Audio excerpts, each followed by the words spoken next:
Bienvenue sur Investissement Locatif TV, la chaîne des investisseurs immobiliers. Je suis très heureux de vous accueillir aujourd'hui pour une émission exceptionnelle où on va aborder le thème « Mieux vaut-il acheter votre investissement locatif en direct en personne physique ou en société ?»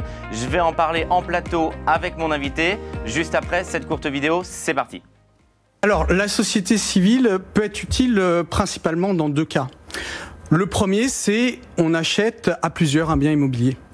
Eh bien, quand on achète à plusieurs, si on passe pas par une société civile, on passe par une indivision avec des règles très strictes et très contraignantes.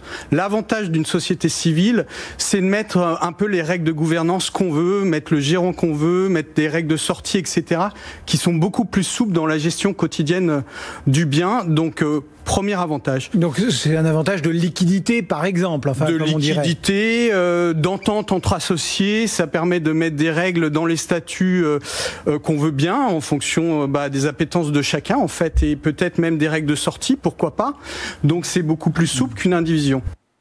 Et pour en parler, je suis en plateau avec mon invité, Maître Antoine Sellard. Bonjour. Bonjour. Merci d'avoir accepté mon invitation. Je voudrais vraiment qu'on aide les téléspectateurs sur cette question. Est-ce qu'il faut acheter en direct? Est-ce qu'il faut plutôt acheter en société?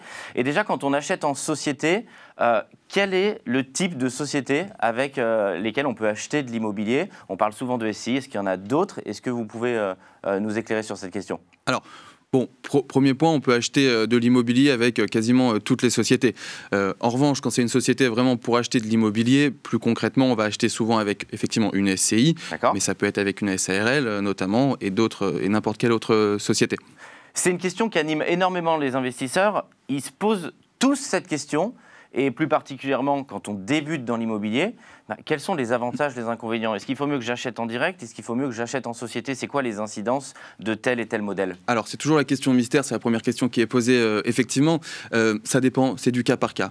La question, c'est pas est-ce que j'achète en SCI ou pas. La question, c'est quel est mon projet? Qu'est-ce que je veux faire? Il faut se poser des questions et être structuré dans son raisonnement. En termes de gestion au quotidien, est-ce que j'ai un intérêt ou pas d'acheter en SCI? C'est la vidéo tout à l'heure, la question de la gouvernance des différents associés. En termes de transmission, est-ce que j'ai un intérêt fiscal, par exemple, à transmettre? C'est vraiment toutes ces questions qu'il faut se poser et faire du cas par cas. Et là, il faut aller voir le notaire qui répondra à vos questions. D'accord. Est-ce qu'on peut prendre peut-être deux grands cas de figure? Si on est jeune actif, on débute dans la vie, on est locataire de son appartement, on ne veut pas forcément tout de suite acheter sa résidence principale parce qu'on le sait, on va potentiellement se marier, avoir des enfants, avoir une mobilité géographique.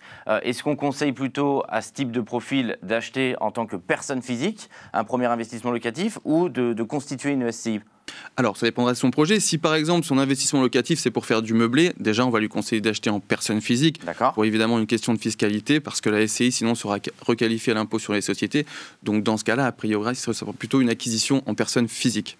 Donc voilà, un profil plutôt jeune, dynamique, qui débute dans la vie, toujours débuter sur une acquisition en nom propre. A priori, oui. Après, le cas intéressant que vous avez indiqué, c'est que si cette personne est actuellement locataire et qu'il achète un investissement locatif, il faut penser au coup d'après. Le coup d'après, c'est quoi? C'est la revente de cet investissement locatif. Et il aura la possibilité d'être exonéré de plus-value en revendant cet investissement locatif parce qu'il n'est pas propriétaire actuellement de sa résidence principale. Donc, il faut aussi anticiper la fiscalité dans le cadre de la revente de ce bien. Et du coup, on va prendre l'opposé. Quelqu'un qui achèterait en société, vous qui toute l'année accompagnez des investisseurs et aussi bien évidemment des acquéreurs en résidence principale, quand vous constituez une société, est-ce que vous pouvez prendre un grand cas de figure type de quelqu'un qui a constitué une SCI, pourquoi il l'a fait et pourquoi c'est plus intéressant pour lui d'acheter en SCI plutôt qu'en nom propre? Alors, il l'a fait peut-être parce que déjà il y a plusieurs associés et qu'il veut qu'il y ait un seul nom tout simplement, il veut regrouper. Bon. Le plus stratégique à mon sens, c'est la question de la transmission du bien. Lorsqu'on achète en SCI, par exemple, avec sa famille, des parents, des enfants, on peut être dans une démarche de transmission, de transmettre des parts. Il peut avoir un avantage de transmettre des parts de SCI, déjà parce qu'on va pouvoir potentiellement un petit peu minorer la valeur des parts par rapport à l'actif classique, et aussi parce qu'on a des mécanismes de transmission très importants. Si je fais une donation de parts de SCI, par exemple, le gros avantage et la grosse différence, c'est que je peux déduire l'emprunt, ce qui veut dire que j'ai l'actif et le prêt, et donc on peut transmettre à bas coût. Donc ce qui est un énorme avantage. Ça peut être un énorme avantage. Ça peut aussi être un désavantage, c'est le mécanisme de la donation avant cession où les plus-values peuvent être contre-productives, mais ça c'est un autre sujet. Quand on achète en SCI, la deuxième question qui vient généralement, c'est est-ce qu'il faut que l'imposition soit à l'IS, à l'impôt sur les sociétés, ou à l'IR, à l'impôt sur le revenu? Est-ce que vous pouvez nous décrire les deux grands mécanismes et finalement les grandes règles pour pouvoir aider nos téléspectateurs à choisir? Alors, ça aussi, c'est vraiment... Tous les investisseurs se posent la question. Pour ce qui est des premiers investisseurs, lorsqu'on commence les investissements, on va être sur une SCI où le régime, par défaut, ce sera le régime de l'imposition sur le revenu. Quand est-ce qu'on passe éventuellement sur une SCI à l'impôt sur les sociétés? Ça dépend de différents facteurs. Il faut déjà comprendre comment ça marche. La SCI à l'impôt sur le revenu, chaque associé va être imposé directement et personnellement. La SCI à l'impôt sur les sociétés, c'est directement la société, elle, qui va être imposée. Donc, il y a des investisseurs qui ont des SCI à l'impôt sur le revenu et également des SCI à l'impôt sur les sociétés. Mais il y a beaucoup de paramètres à prendre en compte, et notamment, est-ce que j'ai un taux marginal d'imposition qui est très fort? Est-ce que cet investissement va dégager un chiffre d'affaires tellement important qu'il y aura une imposition importante, et donc j'ai plus intérêt à partir sur une société à l'impôt sur les sociétés? Beaucoup de paramètres à prendre en compte. À prendre en compte pour choisir le meilleur régime fiscal. Absolument. En termes d'exploitation derrière de cette location immobilière, si j'achète en société, est-ce que je peux faire aussi bien de la location nue que de la location meublée? Alors, attention, le gros classique, c'est qu'on dit tiens, je vais acheter directement en SCI un investissement locatif et tiens, j'ai pas encore réfléchi à quelle location je vais faire. Et je fais du meublé. Lorsque l'on loue un bien en meublé, si on détient le bien en SCI, l'administration fiscale risque de requalifier cette SCI à l'impôt sur le revenu à une SCI à l'impôt sur les sociétés. Et ça change tout en termes de fiscalité et c'est dangereux, ou en tout cas, il faut maîtriser cet impôt sur les sociétés. Pourquoi elle risque de le requalifier? Parce que l'administration fiscale considère que c'est une activité commerciale et donc cette SCI doit passer à l'impôt sur les sociétés. Et au jour de la revente, les plus-values sont des plus-values professionnelles et là, la fiscalité risque d'être très forte parce qu'on réintègre notamment les amortissements. Donc attention, si vous voulez faire du meublé, vous n'achetez pas en SCI ou alors vous maîtrisez le sujet.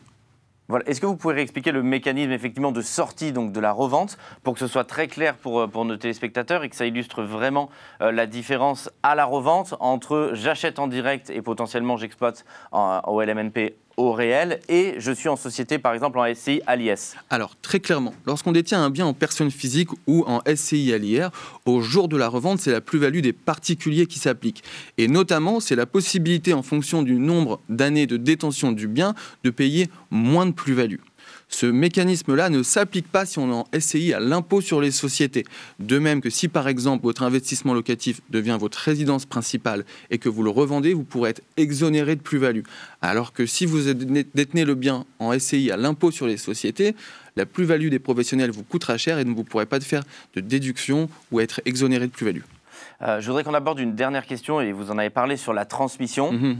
C'est quoi l'ordre de grandeur? Quel est le gain de pouvoir finalement transmettre petit à petit de mon vivant mon patrimoine immobilier versus je suis en indivision, par exemple avec ma femme, je détiens mon investissement immobilier et puis finalement je ne peux pas le donner comme ça à mes enfants. C'est quoi l'ordre de grandeur des différences en termes de frottement fiscal?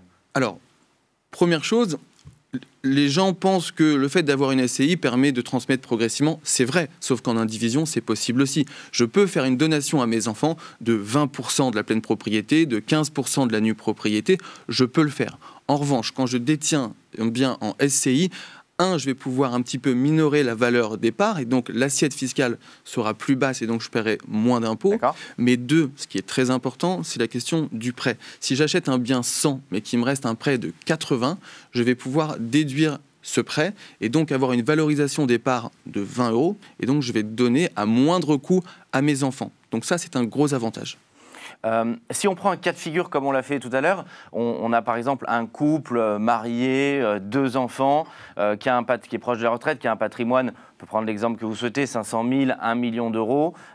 Quelle est la nature de ce qu'il va pouvoir transmettre chaque année pour pouvoir justement éviter un maximum les frottements fiscaux et puis commencer à donner une partie significative de son patrimoine à ses enfants? Alors là, c'est autre chose. On est sur la question des abattements. Je rappelle que chaque parent peut donner à chaque enfant 100 000 € tous les 15 ans. Donc si j'ai 2 enfants, je peux donner 400 000 € tous les 15 ans sans payer de droits de donation. Mais ce qui est énorme, ce que je vous coupe, mais parce que ce que vous dites est quand même énorme, c'est-à-dire qu'on est souvent montré du doigt en France sur les frottements fiscaux.